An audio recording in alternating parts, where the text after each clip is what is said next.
Kalau menurut Koense itu lebih baik kita memperbaiki kekurangan atau kita fokus ke kelebihan?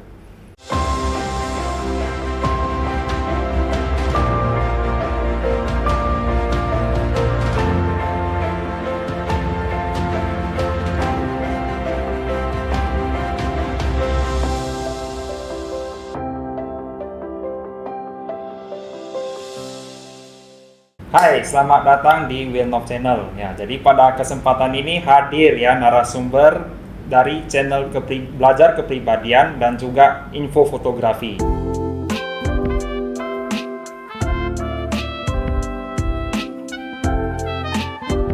Oke, teman-teman di Wilnov Channel, thank you banget untuk mengundang saya nih dari Ko Edward dan saya seorang content creator. Benar, saya juga seorang YouTuber ya yang mengisi di belajar kepribadian dan juga di info fotografi.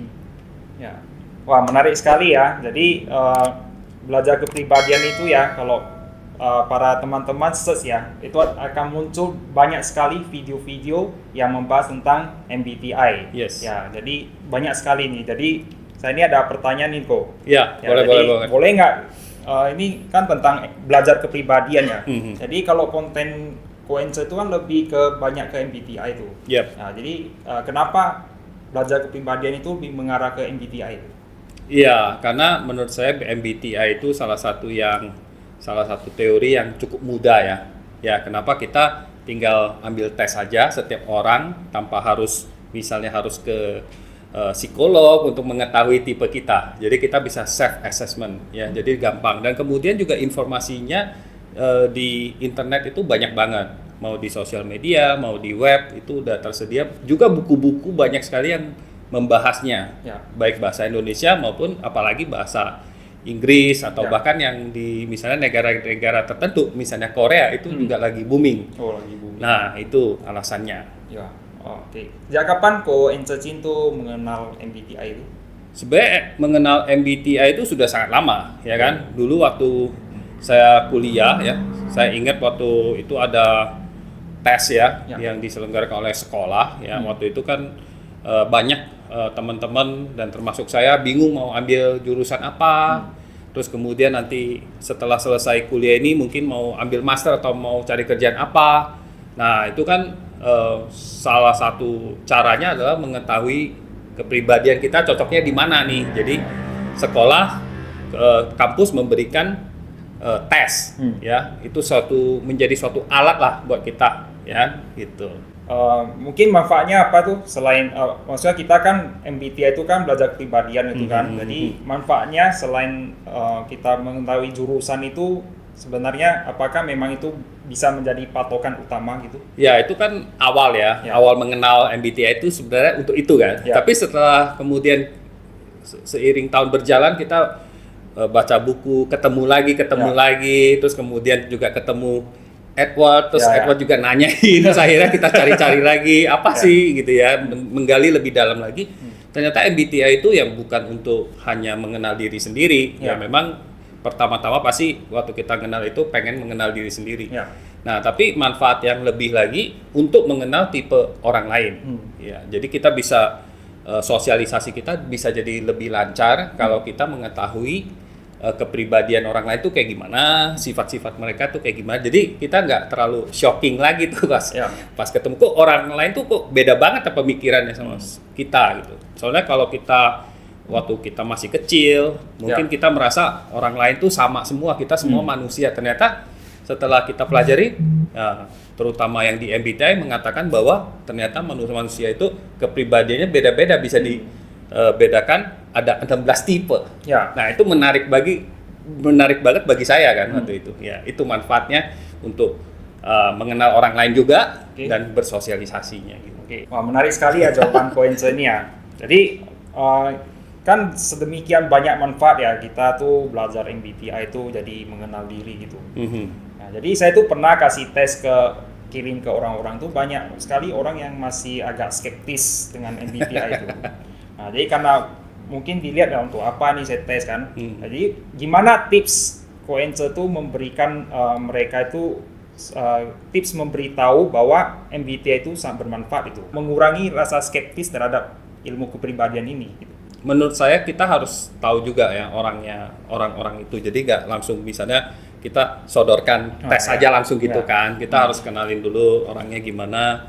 Terus kemudian kita pelan-pelan lah, kita slowly but pasti gitu. Kita bisa menerangkan bahwa MBTI ini bagus banget loh kalau kamu misalnya kita lagi cari kerjaan atau mau cari. Biasanya orang akan peduli sama kita kalau kita kasih tahu sesuatu yang akan bermanfaat bagi dia. Ya, betul. Nah, jadi kita kasih tahu ini bisa manfaatnya gini-gini dulu. Nah, jadi mereka baru terpikat lah untuk. Tapi kalau misalnya untuk kita suruh mereka tes untuk kepentingan supaya kita tahu tipenya dia, mungkin mereka ngapain sih gua ikutin lu gitu ya. Jadi gitu. Jadi kita cerita pelan-pelan dan itu paling efektif kalau misalnya orangnya memang lagi galau nih, Ed. Ya kalau orangnya fine-fine aja ya dia nggak terlalu nyari-nyari tentang diri sendiri, kepribadian. Tapi kalau mereka mulai galau, ini gua hidup ini buat apa ya? Kayak gitu-gitu paling efektif lu bisa masuk ke sana gitu loh. Ya, berarti harus menunggu orang di perempatan jalan gitu ya. Itu paling efektif. Cuman orang-orang yang fine-fine aja, ya kalau kita kenal dekat, kita iseng-iseng aja, lu tahu nggak ini MBTI ini tipe kepribadian ini? Mungkin mereka jawab, saya nggak tahu nih, apa nih Ed? Nah, mungkin bisa. Menurut Ko Ence nih, apakah pelajaran MBTI ini layak masuk sebagai kurikulum di sekolah? Jadi sejak SMP itu sudah belajar ilmu kepribadian, karena kan untuk apa kita nunggu sampai SMA baru ngetes gitu kan. Langkah baiknya itu kan dari awal sudah tahu gitu. Jadi tinggal meneruskan apa jati diri kita. Nanti Ko Ence setuju bahwa pendidikan dini. Ya, menjadi pendidikan dini gitu. Ya, memang ini suatu yang menarik sekali. Saya sih overall idenya saya setuju ya bahwa itu lebih dini lebih bagus mengetahui kepribadian kita dan juga sosial masyarakat itu seperti apa. Jadi waktu kita lulus kan nggak terlalu kaget lagi, atau waktu kita besar kita nggak kaget lagi. Tapi itu hanya bisa terjadi kalau salah satu dari kita jadi menteri misalnya minimal jadi mendikbud. Itu terus kalau enggak ya kita kayak ngobrol-ngobrol doang gitu ya. Jadi mudah-mudahan lah ada nanti kedepannya ada orang yang lebih concern terhadap psikologi. Ini kan bagian dari psikologi sebenarnya. Dan psikologi itu hanya dapat di kuliah mata kuliah ya. Itu pun kalau jurusan kita kalau akuntansi mungkin nggak ketemu kan. Harus sosial punya. Jadi menurut saya itu bagian dari psikologi. Jadi psikologi itu menurut saya mestinya lebih ke mungkin SMP ya. Tapi itu tergantung lagi dari menterinya gimana nyusunnya. Tapi kalaupun misalnya tidak pendidikan formal, saya pikir dengan media sosial yang makin berkembang dan MBTI, kayaknya anak-anak kecil juga mulai tahu nih. Misalnya di Korea saya lihat banyak yang dibikin meme-meme, kartun-kartun, itu kan lucu-lucu menurut saya. Itu juga salah satu pendidikan informal yang peningkatannya kerasa banget gitu loh. Jadi anak kecil sekarang mungkin kedepannya semakin banyak yang mengenal gitu loh, ya kan? Di Korea itu sangat berkembang ya MBTI itu ya. Kalau saya lihat kalau yang untuk bahasa Indonesia mungkin perlu dibikin kartun yang lucu-lucu untuk supaya seperti buku beredar tahun lalu di Gramedia itu. Dan itu ada bahasa Indonesianya juga kan. Jadi itu kayaknya ringan dan semakin bisa diterima.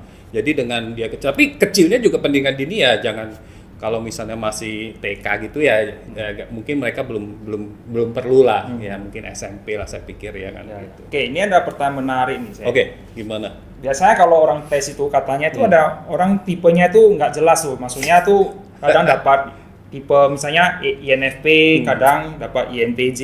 Nah, jadi itu kadang dia tuh bingung gitu, entah yang tipe mana tuh kan. Jadi itu gimana cara? Itu gimana tuh cara mungkin lebih akurat lah. Supaya lebih akurat ya. Nah, itu mengenal dirinya itu lebih akurat. Ya. Apakah harus melalui tes seperti itu? Jadi kelemahan MBTI kan itu adalah self assessment ya. Self assessment itu berarti kita menilai diri sendiri.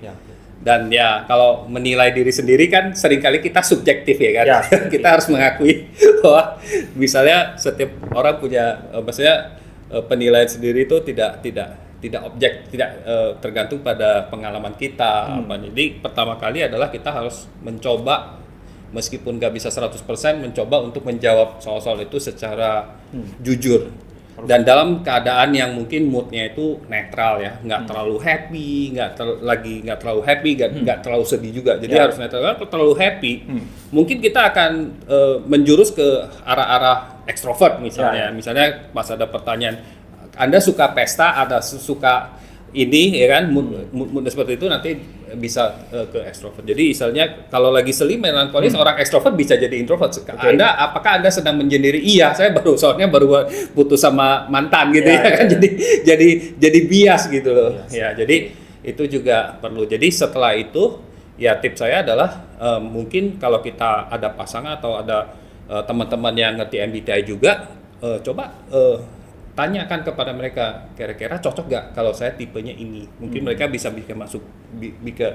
kasih masukan, ya kan, supaya kita nggak terlalu lama tersesat dengan tipe yang bukan kita gitu, nggak mirip kita sebenarnya, cuma kita merasa itu kita. Gitu. Jadi apakah tipe kepribadian orang itu bisa berubah gitu? Jadi seiring bertambah usianya dia itu, ya mungkin karena pengaruh teman, dia orang yang feeling itu jadi lebih ke thinking. Apakah memungkinkan itu terjadi? Ya, kalau saya pikir, saya percaya bahwa tipe itu kan kayak sejenis bawaan lahir yang memang sangat sulit untuk diubah. Seperti kepribadian pada umumnya seperti itu juga ya. Jadi untuk mengubah seseorang, ya kalau kita perhatiin ya, maksudnya sosial masyarakat kita, keluarga kita itu kan sulit, apalagi usianya udah cukup tinggi, kata orang kan udah 40-50 kebiasaannya kayak gini, cara berpikir itu sangat sulit. Saya percaya juga MBTI itu nggak segampang itu, kecuali ada kejadian yang luar biasa nih, misalnya dia mungkin jatuh gegar otak atau trauma, ada sesuatu yang mengubah rewiring the brain, atau dia terapi khusus yang mengubah susunan otaknya, melakukan meditasi yang mungkin udah tingkat dewa gitu ya. Maksudnya kan ada tuh yang otaknya di scan tuh berubah gitu. Mungkin kepribadiannya beda sama waktu dia muda misalnya. Nah, kalau yang orang biasa-biasa ya mungkin ya akan sama aja sih.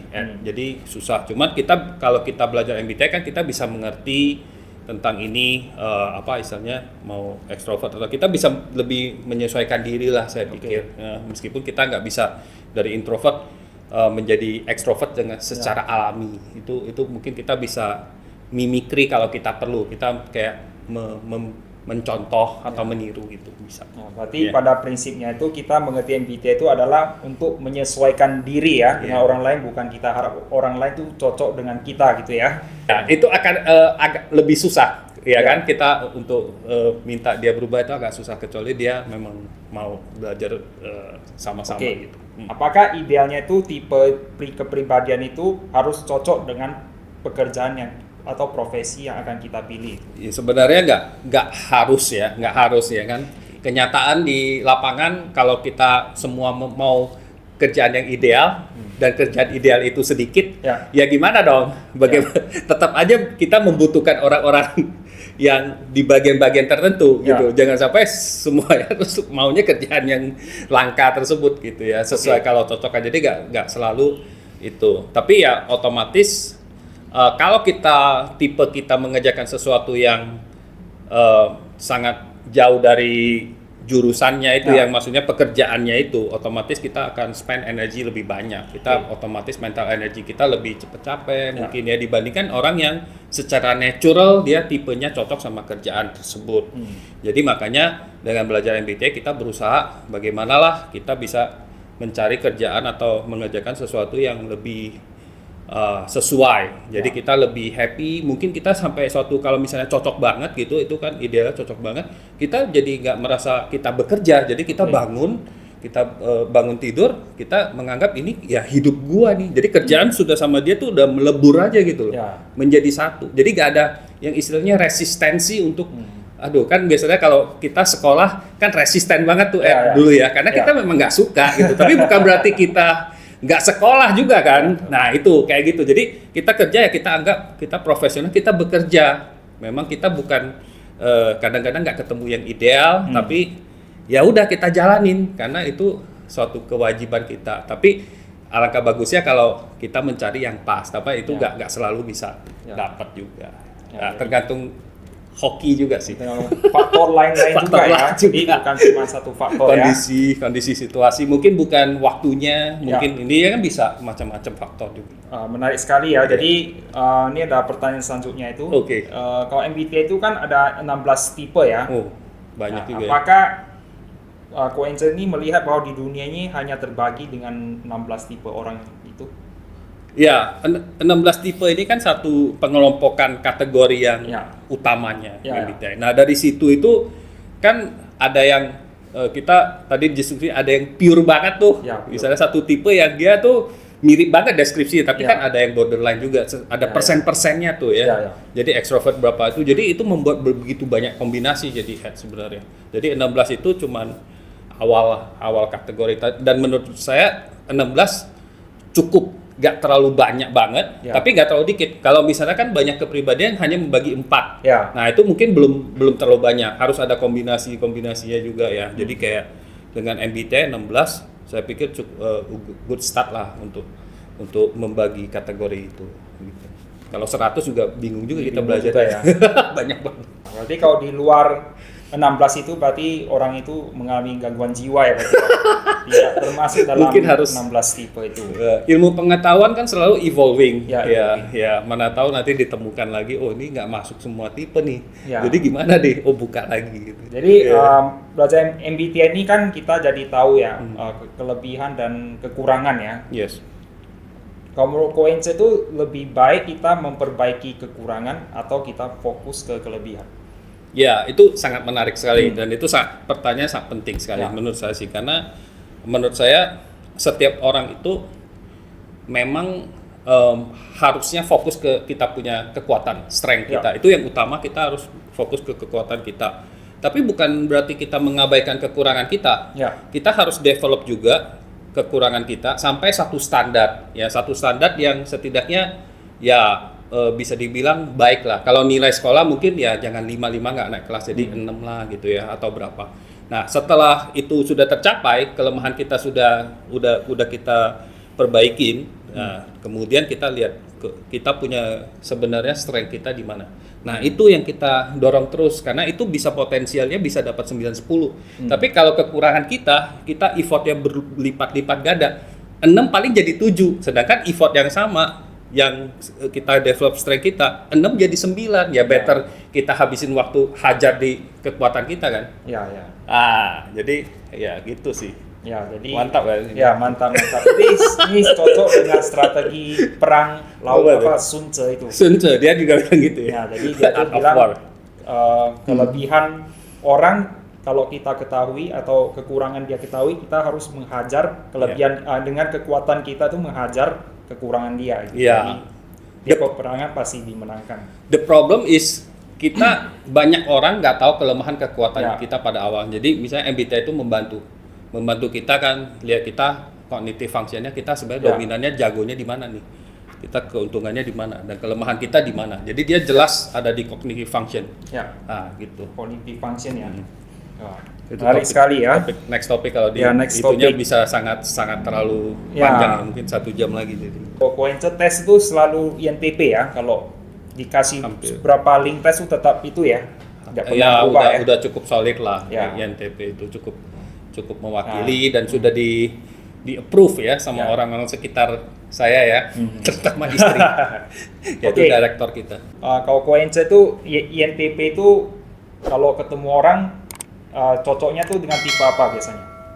Sebenarnya ya kita lebih cocok kalau saya dari segi komunikasi itu lebih cocok dengan orang-orang yang N juga sih, intuitif. Ya, itu kayaknya lebih cepat nyambung aja.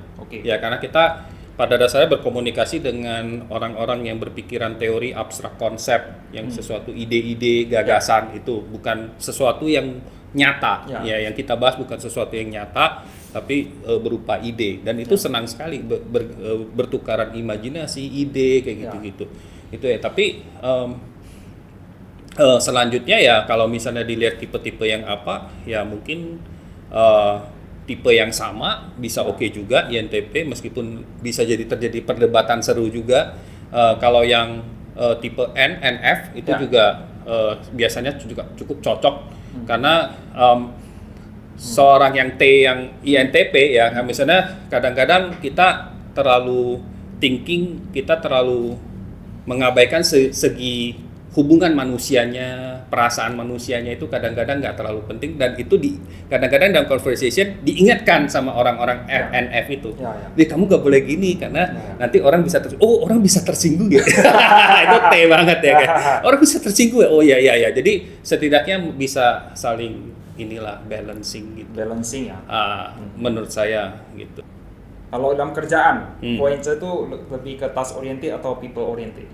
Nah, itu menarik sekali ya. Nah, kalau INTP itu sepertinya dia agak lucunya, dia agak sedikit people oriented ya. Sedikit lebih people oriented daripada task oriented, karena saya pikir kalau kita belajar cognitive function, dia lebih yang disadari INTP itu kan dia ada extroverted feeling ya, meskipun dia lemah tapi extroverted. Tapi dia kalau misalnya extroverted thinking yang task oriented tuh banyak sekali yang itu tapi tidak terlalu misalnya di shadow-nya lah mungkin waktu itu. Jadi lebih sedikit, kalau INTP itu lebih, makanya agak sedikit warm. Jadi dia bisa sama NF itu bisa lebih nyambung sih, sebenarnya lebih nyambung. Di sisi lain juga kalau misalnya harus task oriented, bisa jadi dia kalau untuk problem solving segala macam itu juga karena T-nya dominan itu bisa juga. Tapi dia INTP itu uniknya juga dia memperhitungkan orang juga, tapi kadang-kadang dia karena kurang sensitif aja. Makanya kalau ketemu orang NF ya agak sedikit lebih balance gitu. Wah, luar biasa ya jawabannya ya. Iya. Sekarang pertanyaan itu, kalau INTP itu kalau diberi dua pilihan ya, lebih pilih jadi leader atau follower? Saya pikir ya, itu saya nggak menjawab salah satunya ya. Uniknya saya nggak menjawab satu-satunya karena INTP itu orang yang independen. Ya, independen. Jadi dia mungkin tidak akan memilih menjadi leader or follower, tapi dia lebih bekerja secara independen atau mungkin beberapa partner aja. Ya, berkolaborasi. Dia lebih, yang paling dipentingkan oleh INTP adalah sebuah kemandirian sih. Ya, tidak diperintah dan dia juga gak mau memerintah orang. Ya, karena ya mungkin ada extroverted feeling juga, takut orang disuruh-suruh mereka nggak senang. Ada perasaan seperti itu di INTP juga sih. Jadi cenderung dia dengan menggunakan introverted thinking ya, dia akan berusaha solve problem sendiri kalau bisa, atau bersama teman-teman yang like minded atau yang benar-benar mengerti dia, yang bisa support dia. Nah, dia gitu. Jadi cenderung menurut saya gitu. Jadi cocoknya, makanya kalau kita lihat di buku-buku cocoknya jadi researcher, jadi peneliti. Karena peneliti kan kerja sendiri. Kalau kerja sama orang lain ceritanya malah ngobrol-ngobrol gosip, nggak ada yang bisa ada selesai di research kan. Nah, itu dia tuh ciri khasnya. Jadi cenderung INTP kalau kita orang lihat orang yang penyendiri, agak gitu. Ya, jadi stereotip lah. Lebih suka behind the scene. Tidak suka memerintah, tidak suka disuruh-suruh juga. Jadi agak sedikit kalau di sosial agak susah sih INTP terus lah. Agak sosial agak susah ya. Agak susah dong kalau kamu pikir gitu. Kebanyakan kan di corporate ya kan. Kita hendak jadi direktur atau leader, atau sebaliknya kita yang ngikut aja apa yang diperintahkan atau ada kerjaan yang harus kita lakukan. Gitu. Biasa ya. Ini berlanjut lagi nih. Ke personal. Hal-hal apa yang bisa membuat INTP itu kecewa? Bisa bikin maksudnya apa tuh? Gergetan gitu. Ya, saya kepikiran. Jadi INTP kalau kita belajar cognitive function itu menarik karena kita bisa langsung tahu jawabannya. Jadi kan introverted thinking. Introverted thinking itu perlu akurasi. Ya. Akurasinya harus tepat. Dan yang paling mengesalkan ya, membuat kecewa itu adalah orang-orang yang nggak masuk akal, melakukan sesuatu tidak pakai reason. Atau kegilaan gitu ya, orang yang itu kayak sesuatu yang nggak bisa masuk di nalar. Itu biasanya INTP nggak senang. Jadi nggak heran kalau misalnya INTP bisa nonton YouTube nih, terus dengar orang ngomong ngoceh-ngoceh tertentu gitu, yang menurut dia nggak, itu dia bisa langsung komen dan dia bisa marah, ini apa nih, gila nih orangnya kayak gitu kan. Saya pikir yang nggak itu. Terus kemudian yang tidak akurat juga dia kesel. Artinya ya kontradiktif pernyataan yang itu. Jadi makanya INTP bersama ENTP itu suka berdebat. Tujuannya bukan untuk menyerang orang lain, tapi untuk menguji benar nggak nih, masuk akal nggak. Kalau bisa diterima masuk akal, dia baru oke. Ya. Kurang lebih. Jadi yang kecewa kalau akhirnya yang misalnya yang terpilih atau yang justru yang dianggap benar itu adalah sesuatu yang nggak masuk akal. Itu INTP kesel. Meskipun di dunia ini ya tentunya banyak hal-hal yang nggak masuk akal, ya kan, banyak juga ya. Ya itu makanya INTP kadang-kadang jarang untuk bisa masuk ke spiritual. Oh, jarang masuk ya? Cukup jarang ya kalau INTP, tapi ya kalau dia mulai pelajari lebih dalam dan dia bisa menarik, spiritual sebenarnya ada rasionalitas juga, ada terkaitan misalnya ada sebab akibat, hukum karma sebagai itu. Entah law of attraction apa segala macam yang tadinya nggak masuk akal, tapi kalau dia pelajarin dan pengalamin pelan-pelan INTP mungkin bisa ini memang ada spiritual itu ada. Ya kalau dia udah bisa melihat masuk akalnya itu, dia malah menjadi supporter spiritual yang gila-gilaan. Itu. Jadi itu yang ciri INTP. Jadi kamu harus yakinkan dia dulu. Sama T yang lain juga sama lah, kurang lebih harus diyakinkan dulu. Berarti INTP itu juga tipe yang kalau melihat ada kekeliruan tuh bisa berdebat ya? Apakah bisa sekali. Bisa sekali ya? Bisa sekali. Jadi kalau bisa berdebat tuh ujungnya kritis orang bilang. Ujungnya itu INTP cenderung mempertahankan opininya atau mungkin bisa menerima juga pendapat lawannya itu yang mungkin ada benernya gitu. Argumen orang lain harus sangat kuat. Ya, harus sangat kuat untuk bisa membuat ininya si INTP itu. Jadi makanya dianggap T yang T itu agak keras kepala karena dia akan menguji terus sampai memang bisa meyakinkan nggak. Kalau misal bisa meyakinkan, maka bisa aja berubah pikiran. Bisa ya. Nah, dan juga kalau misalnya sebenarnya nggak semuanya di debat, jangan salah juga. Jadi kalau misalnya misalnya ada orang yang mengeluarkan statement yang masuk akal, dia juga akan setuju. Dia tidak akan berdebat of the sake of berdebat juga sih. Jadi habis-habis energi karena INTP orang yang nggak terlalu mau habis energi juga sih, nggak kepo juga, nggak beda mungkin sama temen saudaranya yang yaitu ENTP yang mungkin lebih suka. Karena gagasan mereka lebih liar sih, lebih banyak ide. Mungkin itu yang menyebabkan mereka lebih banyak berdebat.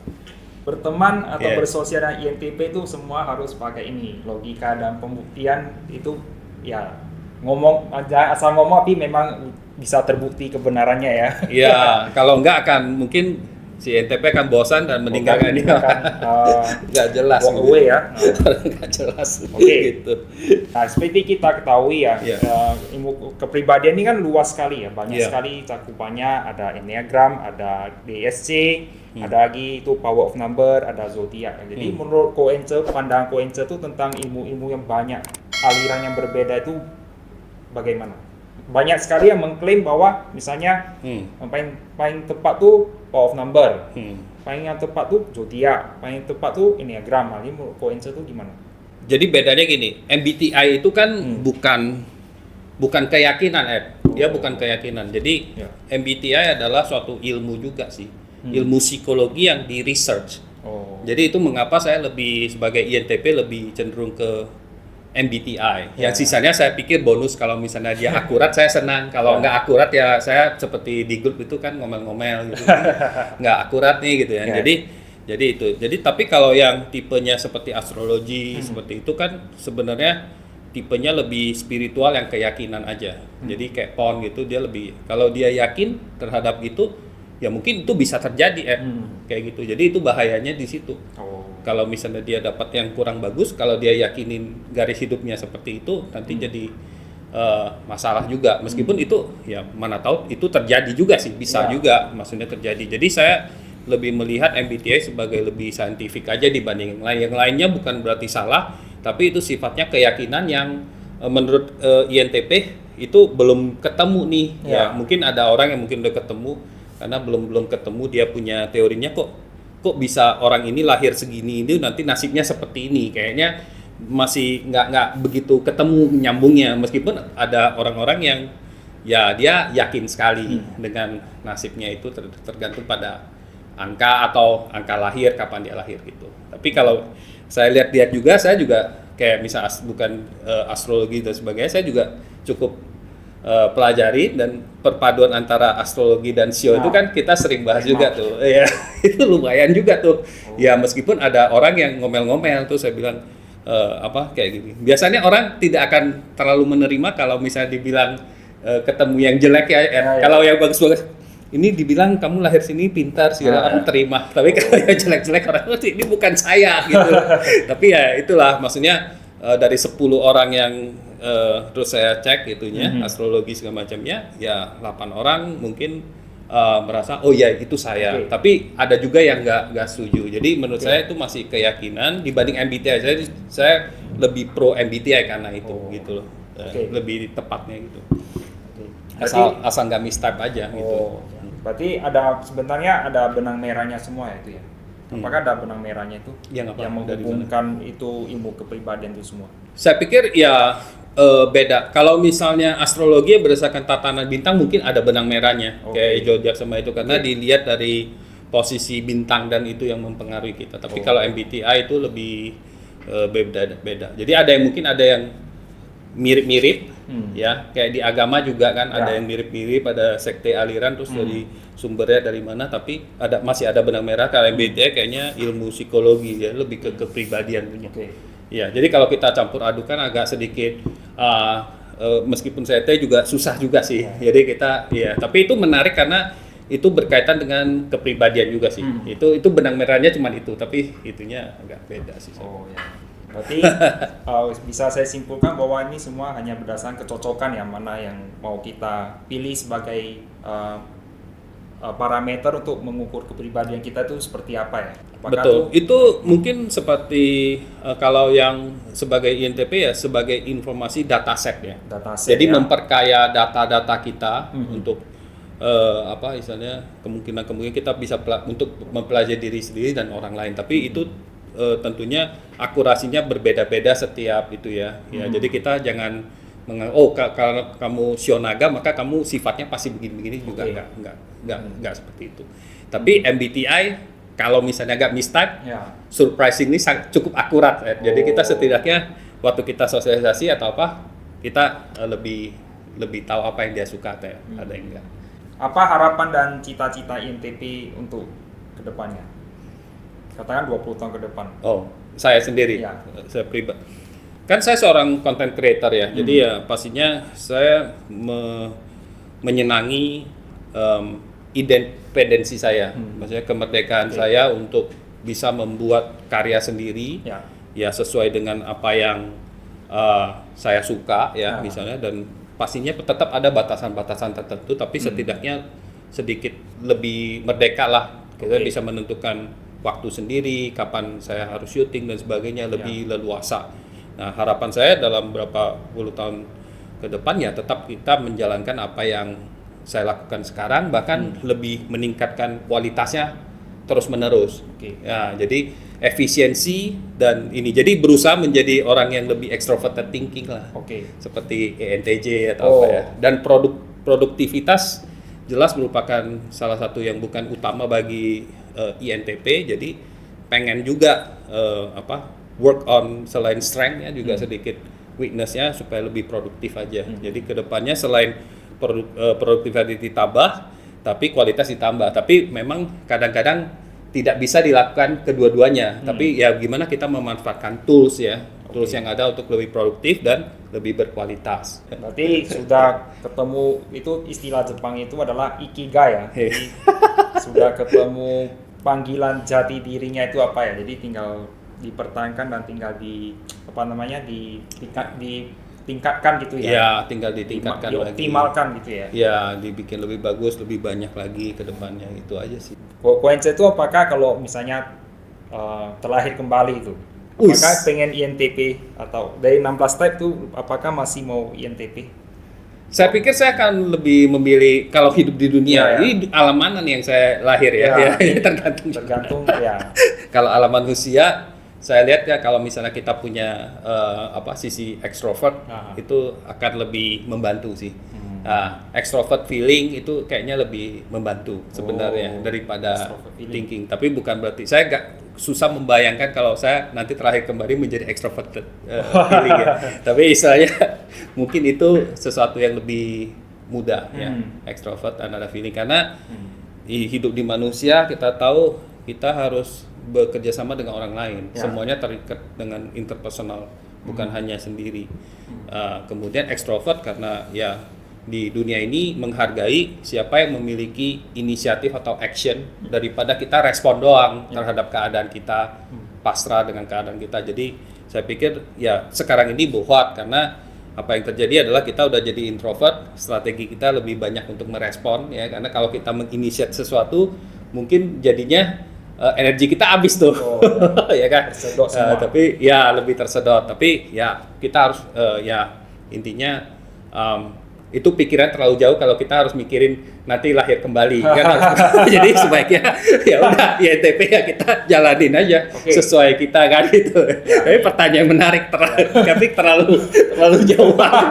Bukan 20 tahun lagi itu udah terlahir jauh karena intuition ya. Ya, ini liar banget nih. Tapi untung saya masih berada karena sama-sama punya extroverted intuition. Iya, kita tuh NA ya, jadi itu bisa macam-macam tuh pertanyaan. Nah, tadi Koense kan menyinggung extrovert feeling ya. Jadi itu kan adalah tipe yang berlawanan dengan INTP. Nah, tipe yang berlawanan total tuh ESFJ. Iya. Nah, jadi apakah Koense tuh ketemu tipe ESFJ itu udah pasti bentrok, nggak cocok? Enggak juga sih. Ya, jadi jangan menganggap semuanya terus karena balik itu ciong ya kan. Tapi kadang-kadang ya awal-awal kita ketemu orang yang berlawanan itu sangat atraktif kan. Karena dia punya yang kita nggak punya. Tapi kalau kita sudah engage ya, kita dari jauh kita atraktif, tapi kita engage setiap hari kita ketemu terus berinteraksi, mungkin bekerja, berkolaborasi segala macam. Nah, kita baru menyadari bahwa kelemahan kita adalah kekuatan dia. Kelemahan dia adalah kekuatan kita. Jadinya bisa terjadi kritik mengkritik nih. Kamu kok lemah sekali di bidang itu, bisa terjadi tersinggung. Nah, itu yang jadinya untuk long term itu jadi mungkin ada sedikit friksi kalau terlalu. Tapi kalau misalnya mungkin menjadi teman atau menjadi kayak misalnya acquaintance, kolega yang nggak terlalu hubungannya nggak intens, saya pikir nggak terlalu masalah ya. Menurut saya sih gitu sih untuk yang ciong tadi ya, yang angkanya berbalik semua gitu. Karena bisa saling mengisi ya, saling melengkapi gitu ya. Iya, bisa juga. Ya, bisa bagi tugas juga, tapi asal nggak terlalu ini aja sih. Itu bisa terjadi saling mengkritik dan juga tergantung kedewasaan masing-masing. Jadi istilahnya kalau bisa saling menerima satu sama lain, mestinya nggak terlalu masalah sih. Tapi itu perlu kedewasaan dan itu langka juga sih. Kalau dua-duanya bisa dewasa. Coba mungkin 3 tipe. Apa lagi? 3 tipe yang mungkin mau menjadi pendamping Koense itu dalam keseharian tuh maunya tipe apa aja?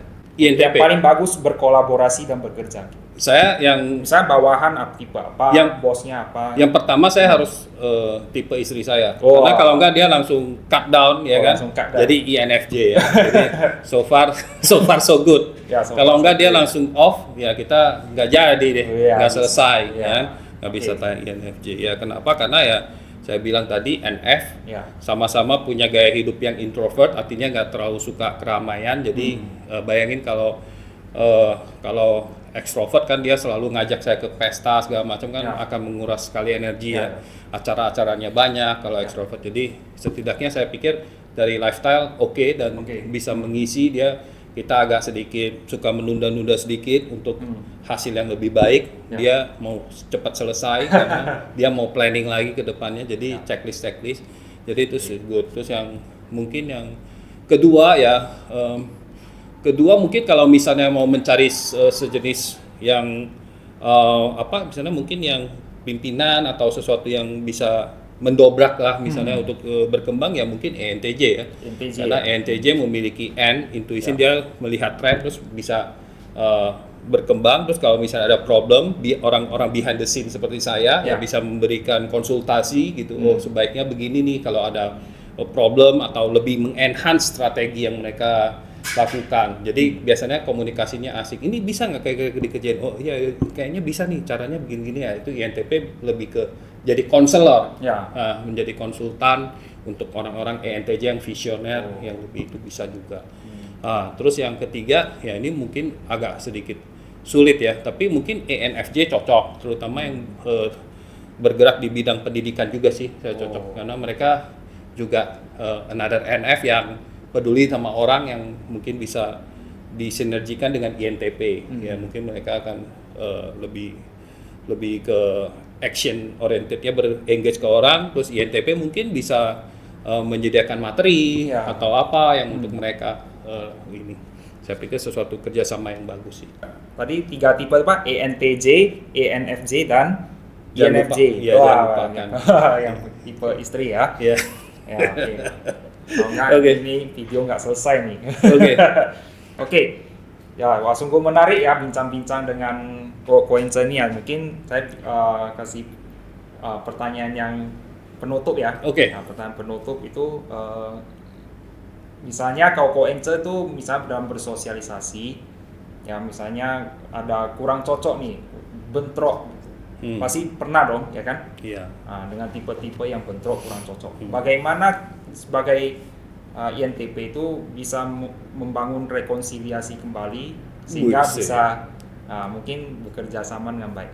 Iya, jadi saya pikir ya harus biasanya ya kalau solving problem melalui logika ya, menjadi menggunakan introverted thinking ya, kita harus pikirkan jangan ke hubungan yang nggak enaknya, tapi kepentingannya apa gitu. Ya. Kalau kepentingannya kita untuk misalnya ini, ya kita bisa set aside masalah Slack. Maksudnya biasanya Slack itu karena masalah feeling sih, hanya masalah feeling. Jadi kita harus solve akar permasalahannya apa. Misalnya kepentingan kita apa, ya kan? Kita bisa lebih, kalau kita lihat, oh sebenarnya keuntungannya jauh lebih banyak sih sebenarnya daripada perasaan atau hal-hal yang itu, kita bisa lebih fokus ke sana sih sebenarnya. Dan kemudian juga ya ini yang memang sulit ya, seperti itu pertanyaan yang cukup sulit, karena mungkin itu lebih gampang bagi orang-orang yang F. Yang F itu bisa lebih ya mungkin dengan cara mengalah atau misalnya minta maaf, dan kalau misalnya INTP itu sedikit lebih sulit biasanya. Ya jadi ya mungkin INTP harus kalau misalnya keadaan tertentu harus sedikit mengalah untuk kepentingan yang lebih bagus. Ya jadi INTP ya mungkin jangan terlalu emosi waktu itu. Ini kita harus slow down dulu, kita harus pikirkan dulu sebenarnya ada kepentingan lebih bagus di masa depan. Ya udah kita set aside dulu lah gimana yang hal-hal yang ini, kemudian supaya kita bisa akur lagi, karena kita punya kepentingan sama. Biasanya kita saat berbeda atau kita ini orangnya nggak sesuai dengan kita setidaknya bisa. Satu lagi, kalau kita punya musuh yang sama itu juga tapi jangan kita punya musuh sama nggak cocok karena musuh kita sama, ya udah kita lawan dulu gitu kan. Jadi tapi jangan cari musuh yang sama, tapi kita mendingan cari tujuan yang sama dulu. Menarik ya. Jadi intinya tuh mencari sebuah kesepakatan ya. Ya, cari sesuatu yang sama yang kita itu sepertinya kita bisa lebih gampang untuk set aside. Kalau INTP ya, kita berusaha. Kalau F ya kayaknya lebih gampang lah. Kalau F itu bisa. Kadang-kadang saya lihat makan-makan ketawa-ketawa udah akur lagi. Benar ya? Jadi prinsipnya tuh INTP adalah menggunakan logika ya. Iya, lebih ke sananya. Ya, jadi saya rasa sudah cukup ya pertanyaannya. Jadi kalau makin tadi kira makin kepo ya nanti.